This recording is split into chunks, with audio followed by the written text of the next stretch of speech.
ইউনূসের নারীবাদীরা বিবাহিত সম্পর্ককে দর্শনের সম্পর্ক বানিয়ে দিল, অবৈধ সম্পর্ক বানিয়ে দিল।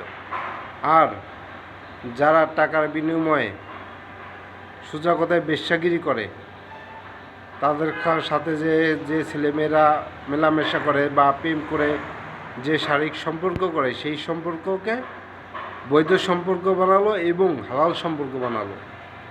কিছুদিন আগে পিনাকি ভট্টাচার্য বলেছিল যে ডাক্তার ইউনূসের নারীবাদীরা যৌনকর্মীদের কর্মীর সার্টিফিকেট দেবে এবং ইসলাম বিরোধী কিছু কাজ করবে। আর ঠিক সেটাই হলো, ইসলাম বিরোধী কাজ ডাক্তার ইউনূস করলো। আগে শেখ হাসিনা করতো ইসলাম বিরোধী কাজ মোদির কথায়, এখন ডাক্তার ইউনূস করছে ইসলাম বিরোধী কাজ। আর এমনও ইসলাম বিরোধী কাজ করলো যে বিবাহিত জীবনের মতো একটা পবিত্র সম্পর্ককে অপবিত্র বানিয়ে দিল। তা বিবাহিত সম্পর্ক যদি বৈধ সম্পর্ক না হয়, অবৈধ সম্পর্ক হয়, একটা বিবাহিত স্বামী স্ত্রী যদি মেলামেশা করলে সেটা যদি দর্শন হয়, তাহলে আমার মনে হয় ডাক্তার ইউনূস থেকে শুরু করে যে নারীবাদীরা আজ বিবাহিত সম্পর্ককে দর্শনের সম্পর্ক বললো, তারা প্রতিটা মানুষই তার মা বাবার অবৈধ সন্তান। আর এটা নিয়ে বিএনপি, জামাত, হেফাজত কেউ কোনো প্রতিবাদ করছে না, কেউ আজ রাস্তায় নামছে না, কোনো নারীরাও রাস্তায় নামছে না, প্রতিবাদ করছে না। যেটা নিয়ে প্রতিটা মুসলমানের বা হিন্দুদের সবারই প্রতিবাদ করার কথা, সেটা নিয়ে কেউ প্রতিবাদ করছে না। আমার মনে হয় তো শুধু ইসলাম ধর্মে নয়, হিন্দু ধর্মেও কোথাও লেখা নেই বা বলা নেই যে বিবাহিত সম্পর্ক অবৈধ সম্পর্ক, কোথাও লেখা নেই। কিন্তু ডাক্তার ইউনূসের এই নারীবাদীরা বিবাহিত সম্পর্ককে অবৈধ সম্পর্ক বানিয়ে দিল। আর আমরা মুসলমানেরা এটা শুনে চুপচাপ ঘরে বসে আছি।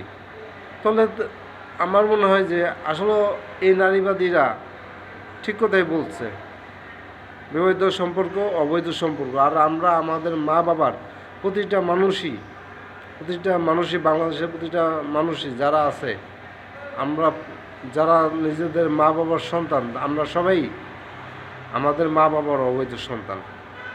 না হলে আমাদের জন্ম নিয়ে এভাবে এত একটা বাজে কমেন্ট করার পরে আমরা মুসলমানরা কিভাবে ঘরে বসে আছি? আমরা কিভাবে মুসলমান যে আমাদের কোরআনকে অসম্মান করলো, আমাদের আল্লাহকে অসম্মান করলো এবং আমাদের পুরো ইসলাম ধর্মটাকেই অবৈধ একটা, ধরতে গেলে অবৈধ একটা ধর্ম বলেই প্রচার করলো। তাহলে আমরা মুসলমানরা এখনও চুপ, ঘরে বসে আছি, কোনো প্রতিবাদ করছি না। আসলে আমাদের মধ্যে ইমানের কিছু নাই, ইসলামের কিছু নাই। আমরা নামে শুধু ইসলাম মনে নিজেদের মধ্যে দেখাই যে আমরা ইসলাম ধর্মের মানুষ, কিন্তু আসলে আমাদের মধ্যে ইমান নাই। আমরা ইসলাম ধর্মকে কখনোই ফলো করি না। যদি ফলো করতাম তাহলে এই নারীবাদীদের বিরুদ্ধে আন্দোলনে এতক্ষণ রাস্তায় নেমে যেতাম। বিশেষ করে প্রতিটা নারীর নাম তো আগে, কোন অধিকারের কথা বলছে এই নারীরা, যেখানে পবিত্র কোরআনে যৌনকর্মীদের কোনো স্বীকৃতি দেওয়ার কথা বলা হয় নাই। সেই কোরআনকে অবাধ্য করে এই নারীবাদীরা কোরআনকে ছোট করে, ইসলাম ধর্মকে ছোট করে যৌনকর্মীদের বৈধতা দিচ্ছে। তা ডাক্তার ইউনূসও আমার মনে হয় না যে দুধে দেওয়া তুলসী পাতা। উনিও ইসলাম বিরোধী মানুষ। উনি আমেরিকা খ্রিস্টান মেয়ে বিয়ে করছে এবং ওনার মেয়েও হয়তো আমি যতটুকু জানছি যে ওনার মেয়েও খ্রিস্টান ধর্ম পালন করে। তাহলে ওনার বিরুদ্ধে ইসলামের কিছু বা আছে বলে আমার মনে হয় না। আমার মনে হয় না যে ডক্টর ইউনূসের মধ্যে ইসলামের কিছু আছে।